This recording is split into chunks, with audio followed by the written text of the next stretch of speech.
Kemudian yang berikutnya, nah ini menarik karena ini poinnya 3 saja ya. Ini dilakukan oleh banyak orang soleh dari dulu sampai hari ini. Mudah-mudahan sudah dijalankan. Kalau sudah dijalankan, alhamdulillah. Anda tuh di rumah, bapak ibu harus punya majelis sama anak-anak. Harus punya majelis sama anak-anak kok.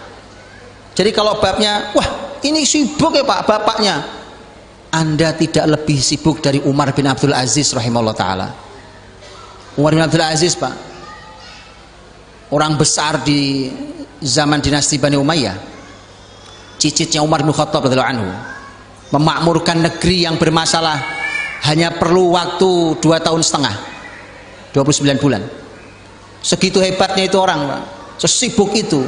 Negeri wilayah membentang dari timur sampai barat, tapi beliau selalu punya majelis seminggu sekali dengan semua anak-anaknya membaca Quran bersama. Oke, jangan sok sibuk ya, jangan sok sibuk. Anda harus punya majelis sederhana, tapi kalau Anda istiqomah, Allah berikan keberkahan karena keistiqomahan. Bacalah Quran. Kalau Umar bin Abdul Aziz itu anaknya 17 kan? Anak 17, kalau ngumpul beliau, istrinya, anak-anaknya itu, maka disuruh baca Quran dari yang paling besar. Nah, karena Umar bin Abdul Aziz seorang ahli ilmu besar, nah, maka duduklah dia menyimak bacaan anaknya itu. Satu baca. Jadi ada majelisnya.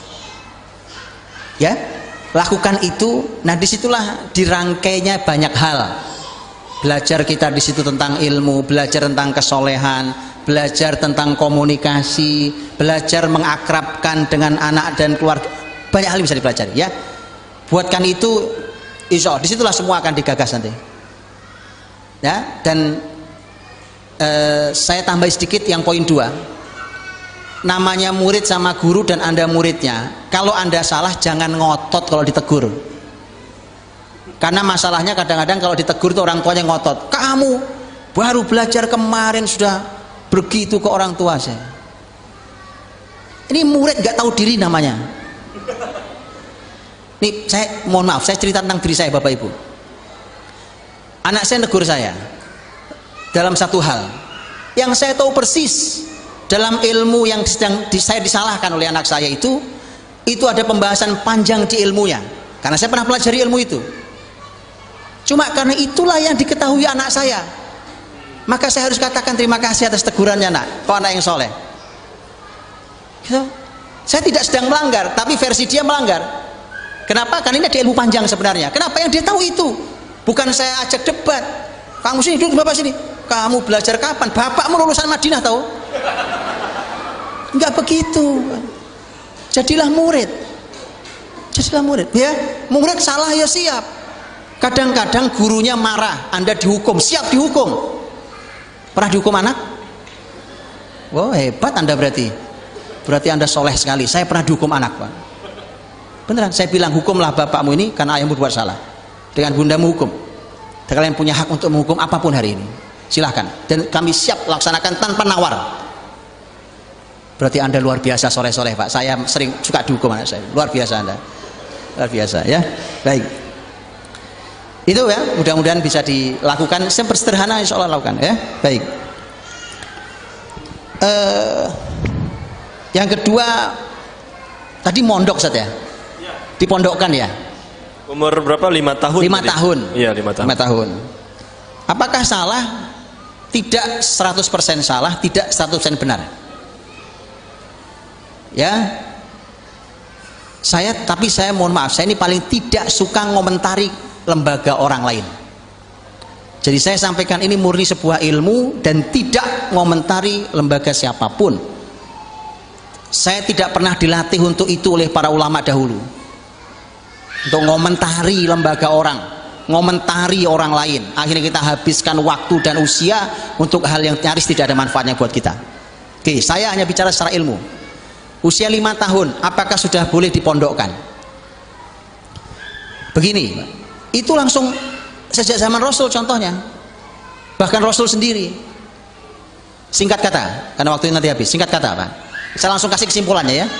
Kalau dalilnya banyak, contohnya banyak, tapi saya langsung kasih kesimpulan. Orang tua itu dibagi dua, gampangnya saya bagi dua. Orang tua yang, atau saya bagi tiga deh, saya bagi tiga. Orang tua yang ideal, orang tua yang lumayan kalau bahasa Indonesianya, orang tua yang tidak baik.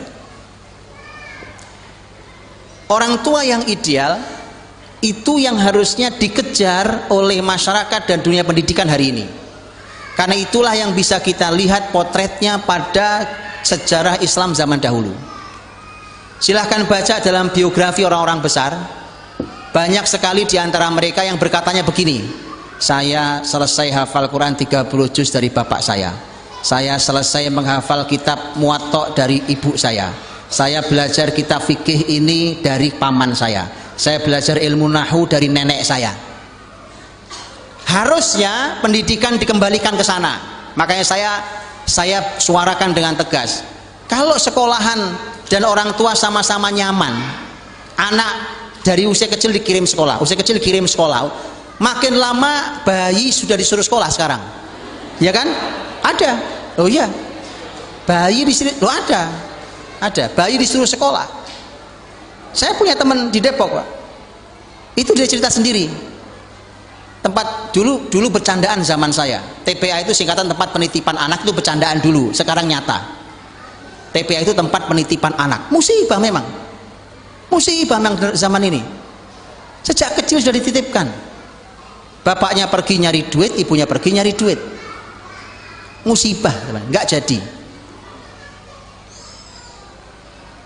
Kalau mau titik ideal kayak tadi, Pak, tadi saya sebutkan tadi, belajar apa dari bapaknya, belajar dari ibunya, dari pamannya, dari kakeknya, dari neneknya, dari itu. Dan sampai hari ini masih ada yang seperti itu. Yang seperti itu, lah, kenapa dia belajar sama orang lain? Ya kan, selesaikan dulu urusan dia dengan bapak ibunya. Nanti belajar ke orang lain. Wong keluar juga belum tentu dapat lebih baik dari bapak ibunya kan? Begitu. Nah, inilah pentingnya orang tua juga menyiapkan waktu untuk anaknya. Aneh, kita buat orang lain jadi pinter, kita biarkan anak kita. Kita ajari orang lain, anak kita biarkan. Itu aneh. Paham? Yang kedua, lumayan. Lumayan itu ya alhamdulillah ada ilmu walau tidak terlalu banyak. Ya solehnya juga alhamdulillah tapi standar gitu ya. Ya yang begitu ya tadi. Ya dia saya sarankan, ini saran saya. Saya sarankan agar tidak sejak awal dia nitipkan anaknya di pondok, karena orang tuanya lumayan lah, tinggal nanti orang tua di ukuran lumayan juga tahu diri. Saya kira-kira Pak disedot sama anak saya ilmu dan kesolehan saya, habis anak saya di umur berapa? Saat itu sudah titipkan ke orang lain, pondokkan Pak. Yang ketiga, orang tua yang nggak baik, ilmunya nggak ada, soleh juga enggak. Yang begitu Pak, dikekepi di rumah, anak rusak. Segera selamatkan generasi Muhammad SAW ini, titipkan ke orang soleh. Semua ini ada contoh dalam sejarah Islam dulu. Semua ini ada contohnya. Ya, antum silakan buka biografinya. Jadi intinya orang tua nanti Bapak Ibu bukan ngomentari lembaga itu, tapi ukur diri kita masing-masing. Kita di level yang mana? Ya, di level yang mana? Yang kalau intinya kan satu, intinya anak-anak harus jadi anak yang baik dan bisa memperbaiki. Jadi pahami? Mudah-mudahan menjawab.